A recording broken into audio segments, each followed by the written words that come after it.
Good afternoon, everyone. Is everyone awake? No, you just ate a big meal, and this is the perfect time for lay activities, sleeping. But I know that through today's teaching, you're going to be engaged.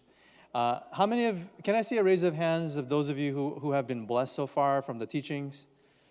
Yeah, I have too. I enjoy Andrew, ever since we were in the religion department together, undergraduate department, in the theology department, we'd have some really great conversations, deep conversations about God, and we would just have these riveting conversations. And so up here, when we were sharing, it just felt like we were talking in my car or talking in the religion department. So it's just really good to experience the joy of fellowship and thinking and sharing ideas. And I'm sure that you've been challenged too with some of your thinking. Can I see a raise of hands of those of you who have been challenged by some of the thoughts? Okay. Can I see a raise of hands? Okay. Let's see if there's any brave people here.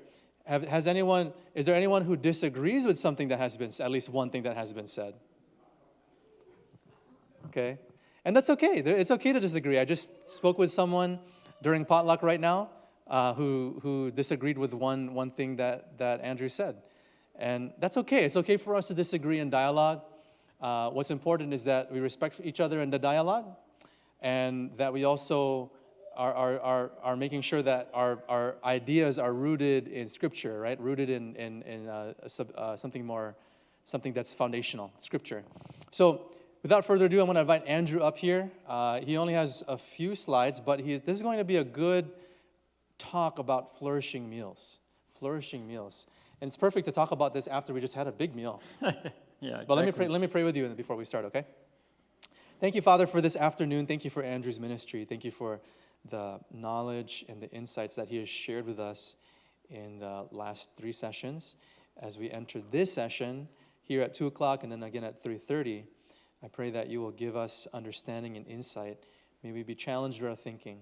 And may these new ideas and beliefs not only stay in our minds, but may it be practiced in our bodies, in our hands, and our feet, and even in our the way that we speak to each other. We love you in Jesus' name, amen. Amen. All right, so this afternoon we're going to do something a little different because I know you just had a big meal and the temptation to sleep is high, we'll actually do some interactions where you're going to have to be together with each other and do something, and I'll explain in a minute what that will be, okay? But before we do that, I wanted to share a little something with you about some research I've done. And if you were here when I came a year ago, we did talk a little bit about food and eating. So you may remember that, or you may have forgotten it, probably most likely. But food and eating is very interesting to me, a fascinating sphere of life. So this morning I talked about 3 spheres of life. The homes, I talked about work and rest, and I talked about family. Well, another sphere that I found in Genesis 1 and 2 is food and eating. Several times in Genesis 1 and 2, God describes food basically as a gift. So he gifts humanity food to eat. And this is in a perfect world before sin exists, and I don't know exactly the purpose of food then.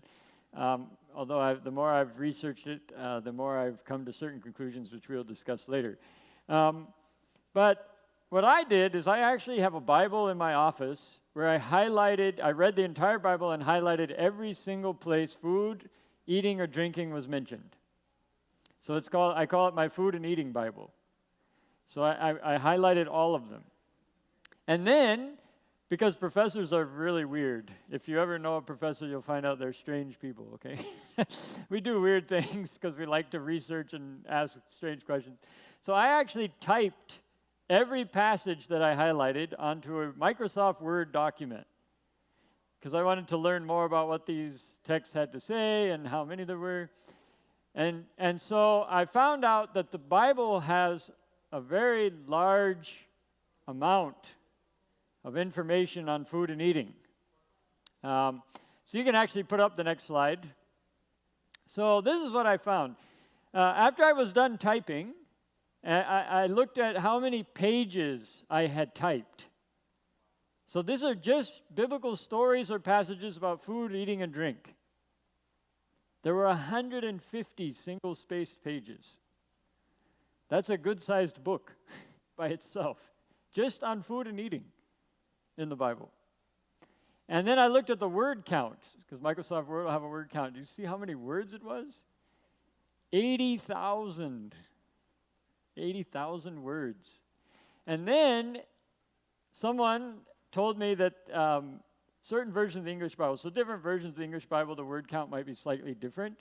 But generally speaking, if we look at the total amount of words in the English Bible, and then we compare that 80,000 to that, basically 1/10 of the Bible is about food and eating. Which one bright student that I had said, well, that means 1/10 of the Bible is about food and eating, which is kind of funny. But it might be surprising to you how much of the Bible is about food and eating, right? How many of you would have guessed it's 150 single-space type pages or 80,000 words? So might this actually be fairly important?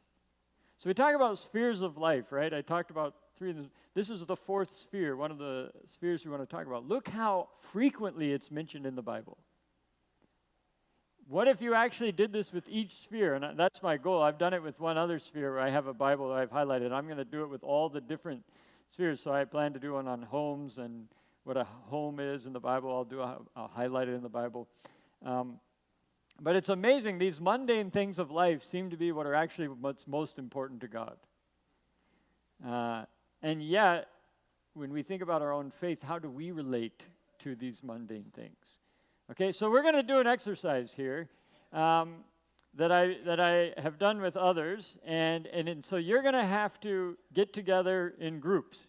Okay, maybe, I don't know, 5, 6, 7 of you in a group.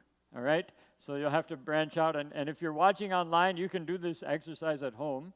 And then, we'll tell you when we're coming back together as a whole group. So there's going to be 2 lists. I want you to come up with 2 different lists. And I'll tell you how long you have for each one. So we'll start with the first list. You'll work on it until I tell you to stop. And then you'll start with the second list, okay? And the lists are simple. The first list, I want you to think of stories or passages in the Bible that have some element of food, eating, or drinking that are negative stories. Not positive, negative. Maybe there's something bad happens or they're harmful. And the second list will be positive ones. Stories with food, eating, and drink that are positive, okay?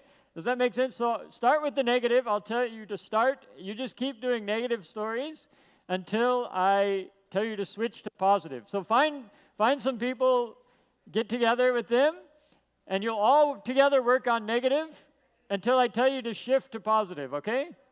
Any questions? And I'll come around and listen in to your conversations and so forth. Yeah. So then the online audience can do this as well.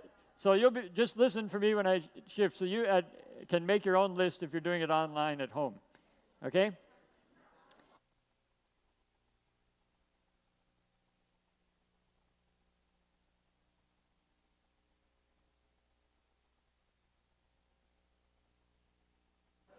Keep track of your list, because I may ask you to tell me some of the stories you come up with, okay? So somebody should keep track.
Okay.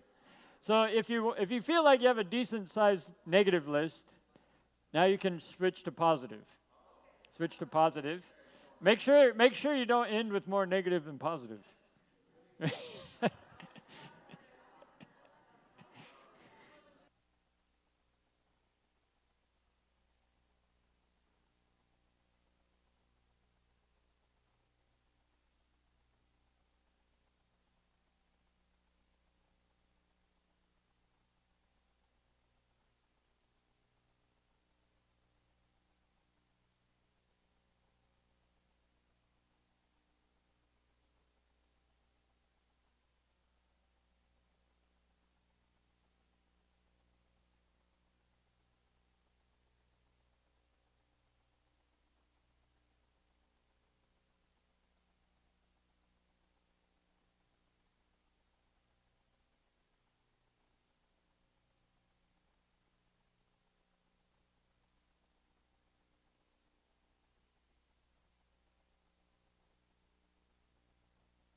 All right. So write down that last story. Write it down. Write it down. And then one more. Last story. Write it down, and then we'll come together. All right. So hopefully you have more positives than negatives. That's always my desire, is that somehow the positives overshadow the negatives. So number one, how many of you had actually done that before? No one. Good. Okay, so it wasn't something you'd done. That's good. So there's a lot of stories and things there, right? That you know, but you may not have reflected on in the way we will today. Okay. So what I want to do is let's start with the negative. Let me hear. Let's have each group give me one negative story. So we'll start over here. So this group that was here, give me one of your negatives. It can be any one of the negatives. Tell me one of your negative stories.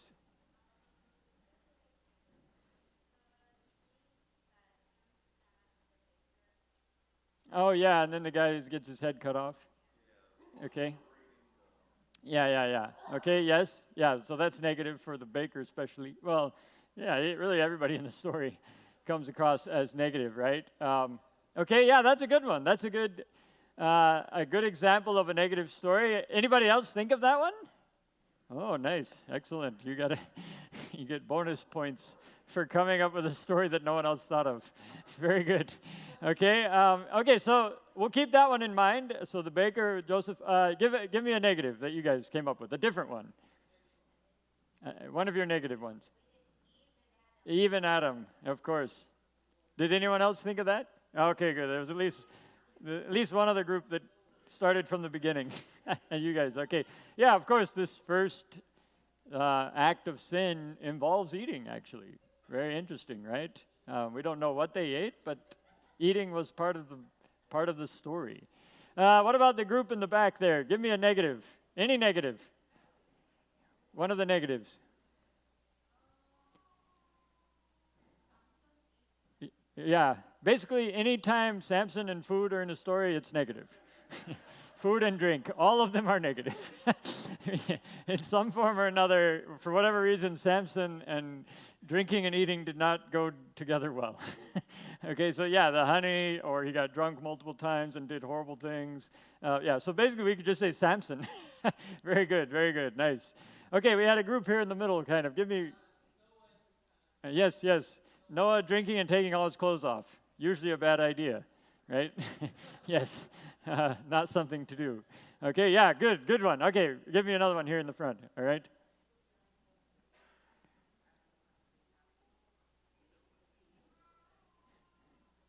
They had so many good negative ones, I can't decide which one.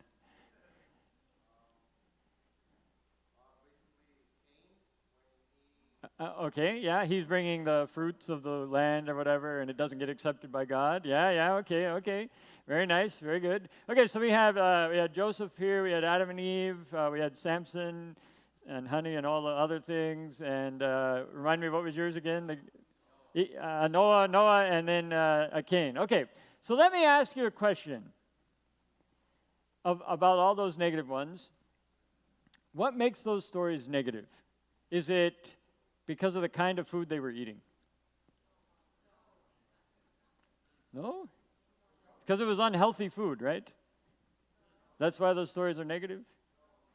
No? Why are they negative? What makes you choose those particular stories as negative? Okay, so human behaviors. So I would suggest the reason those stories are negative is because they have negative relational outcomes. Right? That the relationships, somehow this food and drink is being utilized or is being part of the story in such a way that it is aiding or a part of a breakdown in relationships. Okay? You gave me very different stories, but none of those stories seem to hinge on like the kind of food they were eating, the health side of it. It's about the results of the relationships that are breaking down, and food and eating is playing a part of that. People are getting drunk, which is causing relational problems. So there are different reasons or why we would call those negative maybe as far as the details go, but the outcomes are relationally negative. Think about positive ones now. Let's, for the sake of doing it, let's go around again. We'll go this way. Give me a positive one.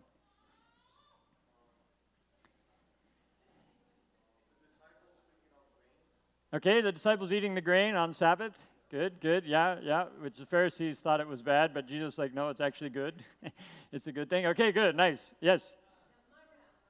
Manna from which, what would they have done without manna? Of course, yes. The last group, give me a positive one. Which time? Okay, so when the birds provide food. Because Elijah's interesting. I'm going to veer off because I like Elijah's stories with food. So first he's fed by birds. Then the creek dries up, and God says, now you're going to go to a widow who will give you food. The story of the widow of Zarephath and Elijah is all wrapped up around food and eating. Later he goes to Mount Carmel. He has his experience at Mount Carmel. He runs away. And you remember what happens in the desert?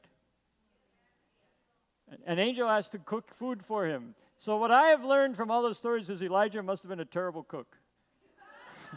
Because every stage in his life, somebody else has to provide food for him. But it's interesting to see, basically all of Elijah's stories are directly connected to food and eating. Very interesting, right? Okay, give me a positive over here. Feeding the 4,000 or the 5,000. Or Elisha fed 100 with just a little bit of food. By the way, almost all the miracles that Elisha is involved with, except for one, I think, involve food and eating. Whether that's poison in a soup, or the water was not good, so he put salt, or he feeds these 100 people with a very little bit of food. It's very interesting.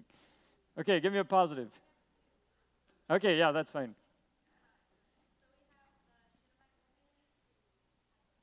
Yes, yeah.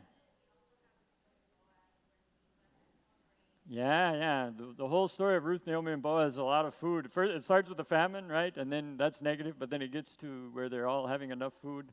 All right, so again, why do we choose these stories as positive? Mostly, there might be some exceptions to that.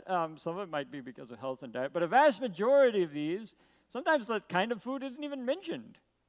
We don't even know exactly what it was they're eating. Sometimes it is mentioned. But what makes those stories positive is how we could see food bringing people together. Food and drink drawing people into closer relationships. It's kind of interesting, right? In my study, and I've read them all multiple times, every passage on food and eating, I've read them, I've typed them, they're like just in my psyche now. What was really stunning to me was how few of them had anything to do with health. Almost none of them did.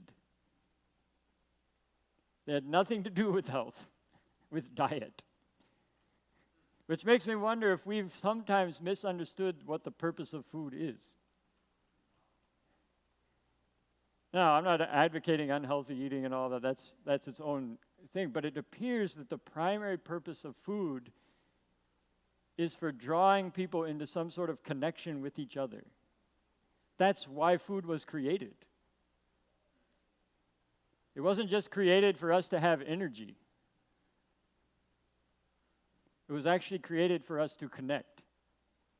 That's actually why it exists. And of course, the better food you make, the better kinds of connections you have. So actually, creativity and cooking is part of what it means to be made in the image of God. Or even cooking is actually a form of worship, which many people may not realize. So actually, it's interesting, studying this has kind of pushed me to desire to cook more.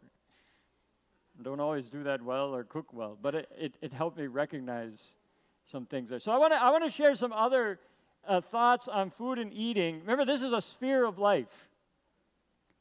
And it's in this sphere, like all the other spheres, that's where you actually experience flourishing, and it's also how you share the goodness of God with others. Through food and eating is one of those avenues. In fact,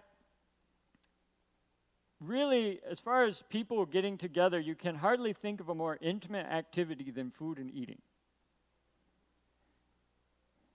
That's one of the most intimate things we can actually do together as human beings. Food and eating is extremely important to God. He created food with that potential. Okay, now we do have the negative stories, right, that remind us food can also be used to divide people.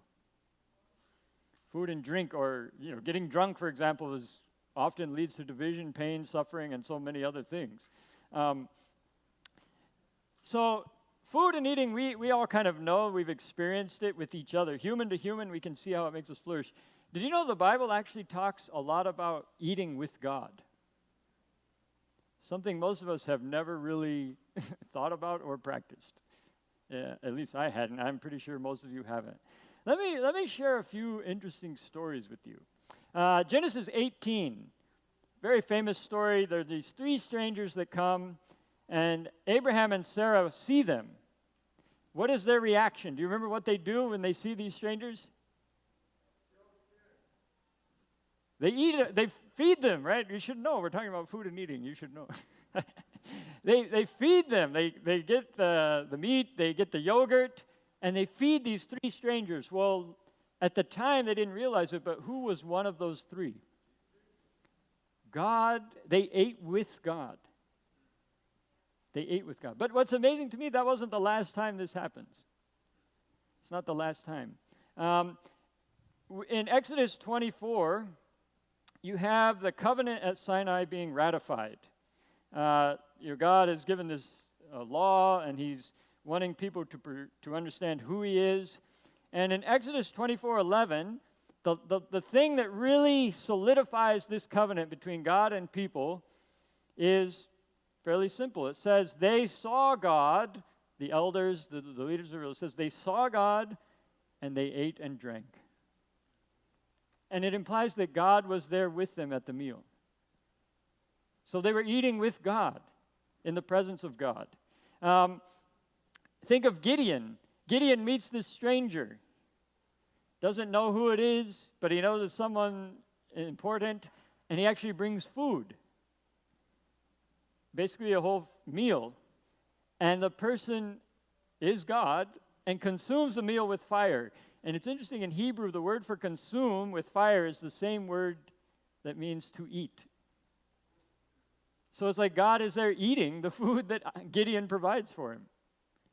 He shows up at meal times. It's amazing. Remember the road to Emmaus with Jesus? He's talking to these guys, and they don't even know who he is.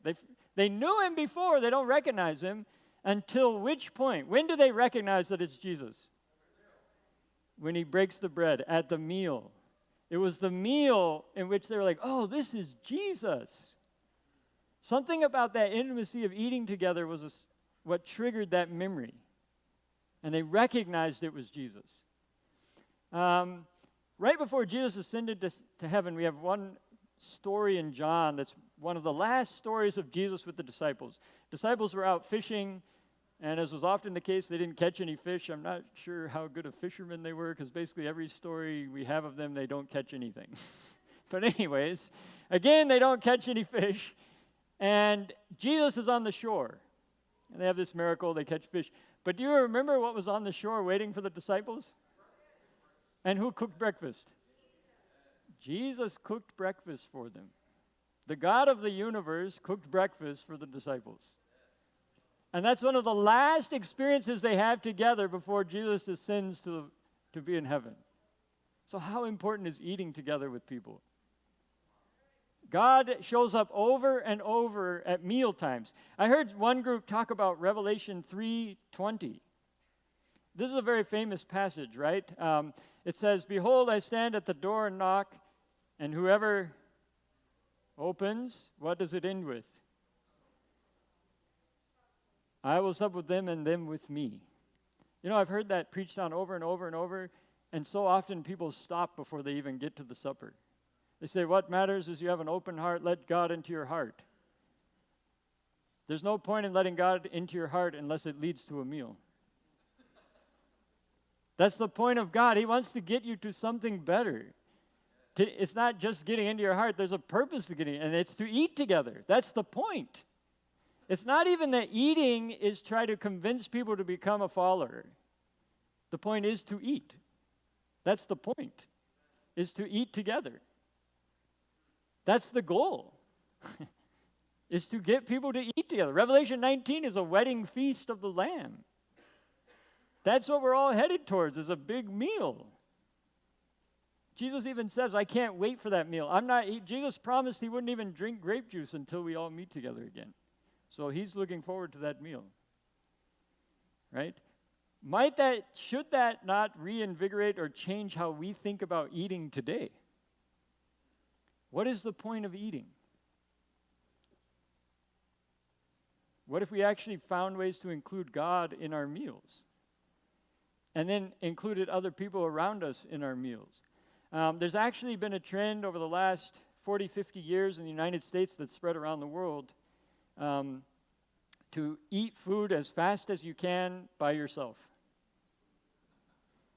That's a reality. We think of food as simply energy-producing substance to get us to the next activity we want to do. But is that really why food exists? It's interesting, when the first McDonald's opened in Italy, and there's many different famous original cuisines that come from Italy. Many Italians pride themselves in their styles of cooking. And there was a major protest, but it wasn't with signs and like picketing the McDonald's. Someone arranged to have a giant home-cooked meal where everybody came together and cooked right in front of the McDonald's as a protest against fast food. And it actually started what was called the slow food movement, where we promote the idea of taking time to cook something good so we can sit and eat with other people over a sustained period. Because they recognize that that's valuable, and what we see humanity doing, it goes directly against that. So we're not flourishing because we don't recognize what food is for. It's not even just about diet and health. Of course, that's part of it. But it doesn't appear to be the primary purpose of food. It's about experiencing God, experiencing each other, right? It's about relationships. That sphere of life, we can reinvigorate it, right? A couple more beautiful passages of Scripture, if you're okay with that.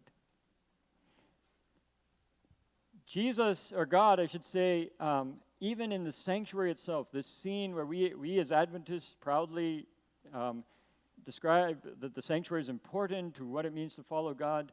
Do you remember there was bread in the sanctuary? Do you remember what it was called? There's another name. So it's showbread and called the bread of the presence of God. The bread of the presence. Read Exodus 25:30. In other words, this bread signifies, and the word in Hebrew for bread also means meal. It's God at the meal with you. And we're supposed to always have that in front of us. The priest had to make sure to regularly keep fresh bread there to remind them that God wants to eat with them. But that wasn't the only thing in the sacrificial system that reminded them of this.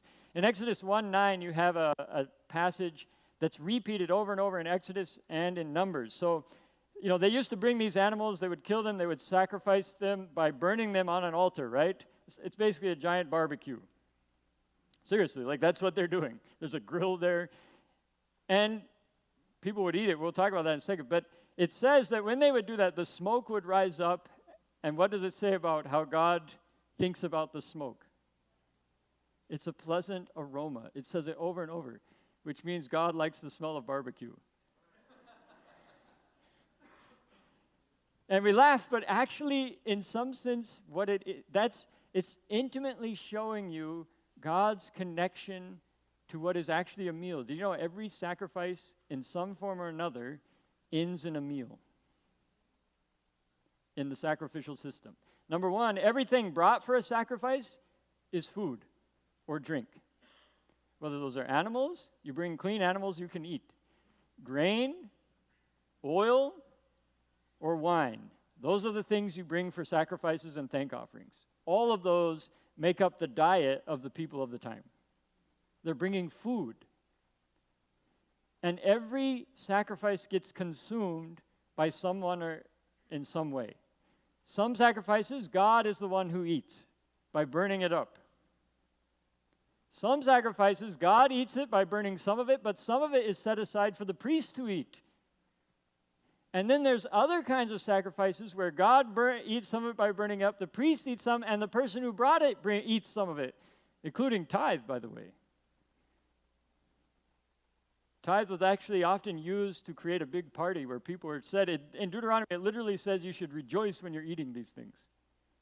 So it's like a giant party of eating. So every sacrifice was meant not just to show Jesus' death for you, but to show that the death leads to a meal in which we will eat together. And what's beautiful about it is it gives you a sense in the text that God is the host of the meal. You bring the food, it's like his house, right, the sanctuary, but he's also a guest. He's both a host and a guest at the meal. Which, by the way, that's what Jesus demonstrated. Yesterday I talked about the wedding at Cana. Was Jesus a guest or a host at the wedding? He starts out as a guest, and he ends as a host. He's both. So God is hosting the meals, but he's also a guest at the meals. Same with the Lord's Supper. He's a guest in someone else's home, somebody else provides the food, but he washes the feet, which is what the host is supposed to do. So even in that meal, he's both guest and host. So what is food for? Why do we eat? What should it be for? It's for what we did a few minutes ago.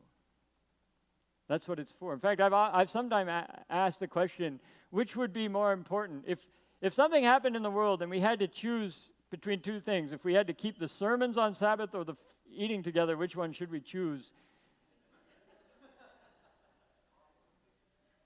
We've got to choose the food. And we laugh, but actually, there's a reason why we should actually choose the food over the sermon. You're much more likely to build a long-term sustainable relationship over meals than you are just sitting and listening to someone else talk. So it's actually more important. Doesn't mean sermons aren't important, it just means they're not as important as eating together.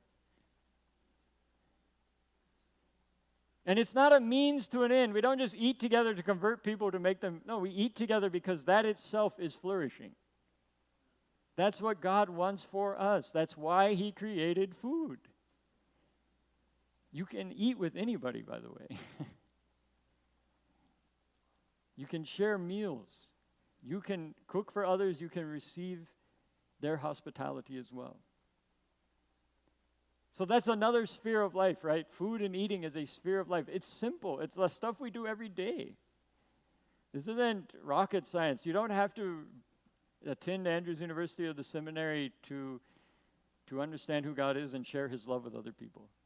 I'm happy if you do come there, but you don't have to. You just have to eat with other people. I often tell my students, many of them are giving Bible studies, or they have, or they want to, and I always ask them when they tell me these stories about, I'm giving Bible studies, or I'm doing this Bible work thing, I said, well, have you eaten with those people yet? Sometimes they have, sometimes they haven't. If they say they haven't, then I said, you're not actually discipling them. You cannot claim to be discipling someone that you're not willing to eat with. I don't care how many times you've read the Bible together. That's not an intimate two-way relationship. You have to be willing to eat together. Talk about God while you're eating then, that's fine. But make sure you eat together. That's more significant, more important. Sustained relationships require eating together. But it can be risky. It can be risky. We think of hospitality. Hospitality is important, right?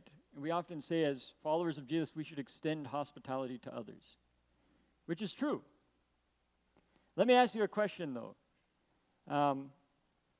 Which is more risky, more challenging, to give share hospitality or to receive it from someone else? What do you think? Which one's more challenging or more risky? So let me put it this way: if you're let's just use eating again, eating food and eating. Let's say you have some friends in your neighborhood, not Adventist, not from your background, and you want to have some meaningful meal with them.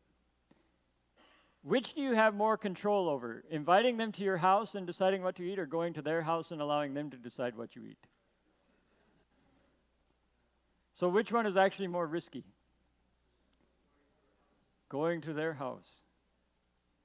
There's a reason Jesus was, fingers were pointing at him saying, you're eating at the house of sinners. There's more risk in doing that. It is riskier. You have a lot more control over what happens when you show hospitality than you do when you receive it. Are you ready to face those challenges? Maybe they're going to serve food that you don't normally eat. Maybe their house is not really the kind of atmosphere you're used to being in. Or they invite you to a place that you don't usually go. So which is easier? Which is riskier? Now, you should be doing both. I want you to be hospitable, but it's actually easier and requires less risk to give hospitality than to receive it. But let me ask you a question. All of you have some healthy relationships, I'm assuming. In those relationships, is what makes it healthy is that you're always deciding what to do and you never listen to the other person and let them decide? Those aren't healthy relationships, right? So if we want to claim to be mingling with people and interacting with them, are we ready for it to be a two-way relationship? Which means I actually have to step back, humble myself, and be open to their hospitality, which may be risky. But that's a real relationship. That's not a superficial one-way relationship. So food and eating is fairly significant, right? So we can have some time for questions or thoughts or rebuttals or arguments. I don't know if there's a microphone.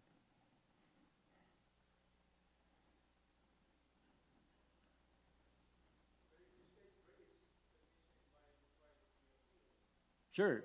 Yeah, so praying is good. It's good. Yeah, I would encourage you to continue doing that. Yeah.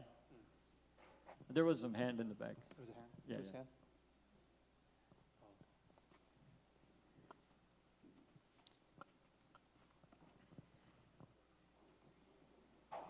Yes, hi. I have two questions. Now, when they say do sacrifice in the Israelite time, everything was meat. Now, when they come forward, why don't we allow meat into the church? Like when we have lunch, why does not have meat? Well, it depends which church you go to, but I've been to plenty of churches that do have meat, but most of the church I go to, they don't have meat. So I just wanted to know why. Yeah, so again, the main point of these stories is not necessarily prescriptive in the sense of you have to eat this or that. It's telling us that primarily food is about connecting with people relationally. There may be good reasons. I'm a vegetarian. I think there are good arguments in favor of how we relate to the wider animal world, for example. Should we just be killing lots and lots of animals for our own pleasure for food? Now, I'm not against eating meat as far as clearly biblically it's allowed for and so forth, but is it possible we've overdone it, right? We've gone way. So Israelites hardly ever ate meat, probably primarily only when they did the sacrifice. The rest of the time, meat was expensive. It's it's rare, right? So, whether churches allow it or not, I would hope they don't get to the point where they're just doing that based on salvific issues and so forth, because it's clearly not that. It shouldn't be. Biblically, it's not. But I think there are good arguments why reducing our meat eating is valuable and can create flourishing. It's just that's not the primary purpose of food, isn't to figure those, the dietary thing is secondary. Doesn't mean it's not important, it's just secondary. Okay, my next question is, last question. Where I work, the people are Jews. Okay. And they don't follow the tradition. Okay, And they eat pork. sure. And when it's mealtime, I always pray when it's supper. Sure. So I was thinking, should I still pray, although it have meat on pork on the table, or I shouldn't pray? I wouldn't let pork decide if you pray or not. I'm No. not sure. No, I still pray. I still pray for the food. I said this food Yeah. will help us physically. But I know that we're not supposed to have pork there. Just next time, pray separate. and say, help this meal to help us Right. connect relationally. So And let the pork I issue use it take in care a of way itself. that, the Jews and our belief is almost the same, but they drift away. So I pray on supper time, to get that feeling back into them, that no matter the alpha, Sure. they could still have that opportunity to come back to go on. Yeah, sure. Maybe at some point they may ask, well, why don't you eat pork? And then there's possibilities for conversations, right? You never know.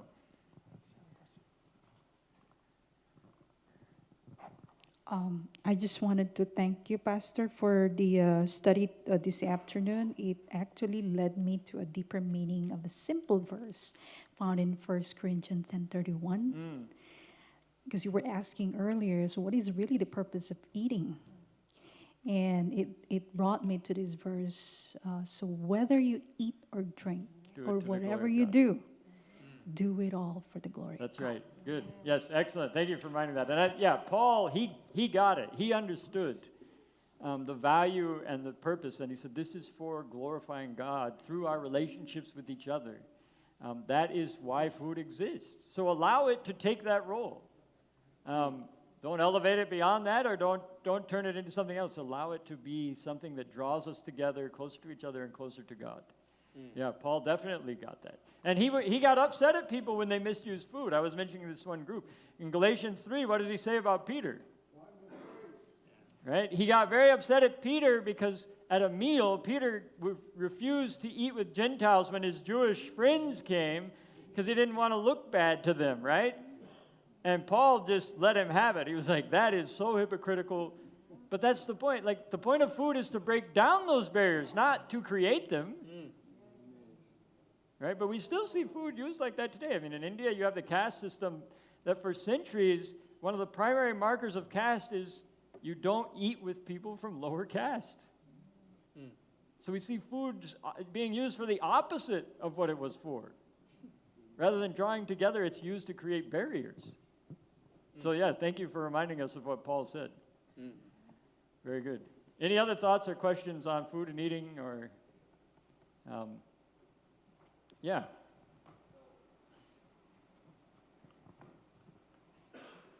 I just wanted to touch and address our brother's question about the pork issue. When we go back to Thailand, we get together, our whole family gets together, and about a third of the family, I mean, this is like 100 people, a third of the family don't eat pork, a third of the family don't eat meat, a third of the family don't eat seafood. And so when we get there, you have these conversations like, well, no, don't order the pork, don't order the seafood. It's not like that. You order whatever you want. We all sit down. The reason why we're there is because we want to associate with our family. Yeah. So I don't know if one of these days we can do all that with others as well. So. Yeah, I like that, and I appreciate that. Which, by the way, doesn't require then for you to pretend that you're something else and eat a little bit of the meat to be accepted. No, there's ways we can still mingle together even over a meal where we don't necessarily all agree to eat the same thing. That's possible. And we don't have to allow those differences to break the relationship down. We can still allow the food to play its primary role, which is to draw us together. So thank you for sharing that. That's a good example. Any other thoughts or questions? I'll share another story before we take a break, but no? Okay.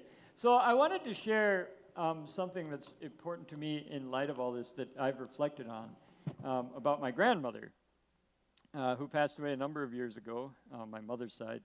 To this day, certain things, you just get etched in your memory, right? My grandmother was a very simple person, grew up in a household that was quite poor. If you know about American history, in the state of Oklahoma where she grew up, many people had to go kind of move from place to place just to get enough work to survive during the Great Depression. So she moved all over California, different places, very kind of difficult life. Grew up then lived on a farm, most of her adult life. Simple person, but was always kind of creative in her cooking. With whatever materials were there, she was very, very generous in her heart to share whatever she had. Something that's always stuck in my mind, though, is as she would go to church, she stopped her education at a fairly young age, didn't go to college and all of that, was very reluctant to do anything up front in a church, very reluctant to teach a Sabbath school class, felt totally inadequate in that regard. And all the way up until the time she died, something she would constantly say was, I wish I could serve God like other people. I wish God had given me some of these talents. I could sing or say something, tell someone about Jesus, but I just can't. And now, after I've done this study, I did it after she passed away, but I wish I could go back and tell her, you actually did everything you needed to do. And part of that was through cooking. That probably had way more long-term sustainable value in people's lives than any pastor that I've ever met can claim to have in that 3 hours a week that they spend with people, whatever time. Like what she did, that was living into the image of God and transforming people's lives, and that was enough. She was witnessing to the goodness of who God is and creating spaces of flourishing. But nobody told her that. Nobody recognized it as that because we're too used to thinking about mission and sharing in such narrow, small ways. You have to give someone a pamphlet that they'll probably throw away, or we have to preach an evangelistic series that most people will fall asleep in the middle of, or leave before it's over. No. There are so many ways to share the goodness of who God is. And most of them have nothing to do with pamphlets or preaching. Most of them have to do with what you do Sunday to Saturday every day of your life with other people. That is what matters most. That's where you share the goodness and the love of who God is. It's simple, yet we just seem to miss it over and over. And many people just don't see themselves as being adequate followers of God because they're not able to do what I'm doing right now. And I've learned what I'm doing right now is very insignificant and unimportant. What really matters is what people are doing every day in their homes, in their workplace, how they're eating together. I wish I could tell my grandmother that. I will one day on the new earth. But what if I had told her that when she was alive? What kind of difference would that have made, not just in her life, but then maybe she would have approached the whole process with even more vigor, with even more life, with even a greater desire to bring people into her home. She did a lot of that anyways, but if she had seen it in a different way, maybe it would have just increased that.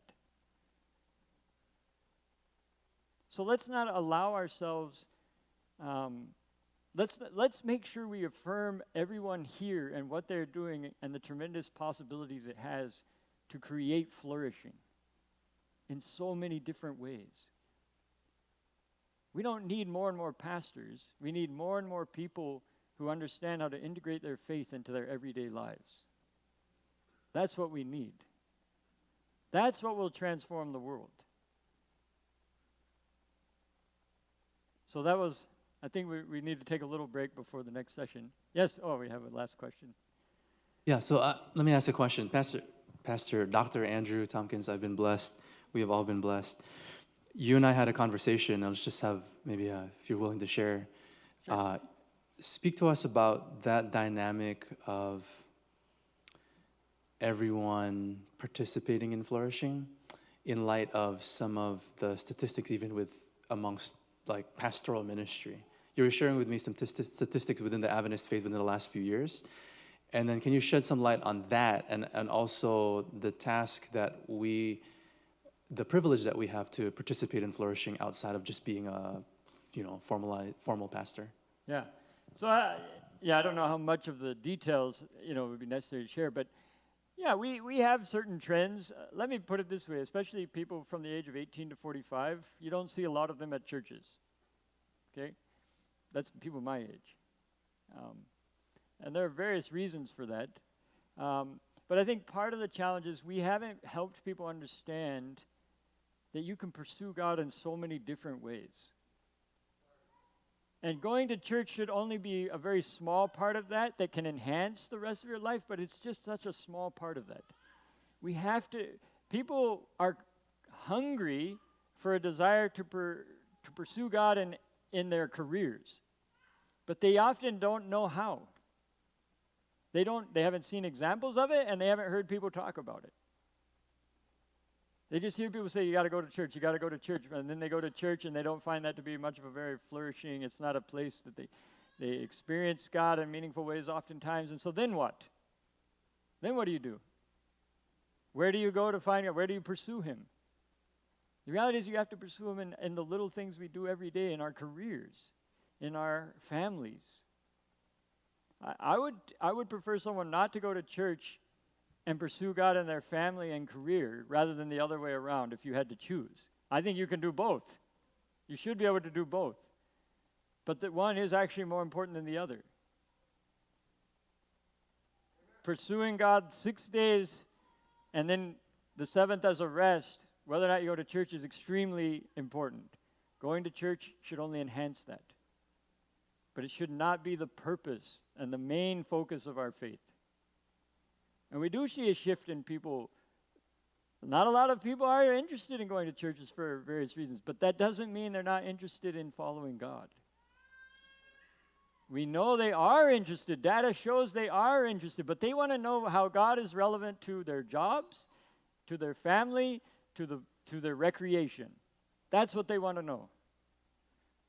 If they were to come and meet you on Thursday evening, would your life demonstrate to them how God is important to you? Not here on Sabbath. If they randomly showed up at your house on a Thursday afternoon or at your office, would they recognize that God is clearly a part of your work life? That's what they're looking for. That's what they want to see. Because that's real flourishing. Flourishing is 7 days a week. Not just 1 day a week or part of a day, right? So I think that's enough for this session, maybe. Yeah? Round of applause to God through Andrew. Thank you. Yeah, you've given me a lot to chew on. No pun intended. I knew that was coming. Yeah, that was good. Have you been challenged and inspired? I have been challenged and inspired. It is true, as I think about our roles as pastor and professor, you have that privilege and also the weird joy of doing all those hours of research, 150 pages worth of single-spaced. Yeah, professors are weird, I told you that. I know. But that's the beauty of scholarship, right, where the majority of his time is based in research and teaching. And so thank you for blessing me and blessing us. What we're going to do is we're going to take about a 15 or so minute break. And at 3:30 is our next session. It's also going to be in collaboration with our Health Expo rally. So we may have some other people from a few other churches come here and join us. So stand up, use the restroom if you need to, grab some water, maybe eat a snack because eating is But not alone. But not alone. Don't do it alone. But make sure you're here 3:30. Not prophetic, and neither is it Filipino. Okay? 3:30. 3:30. See you then.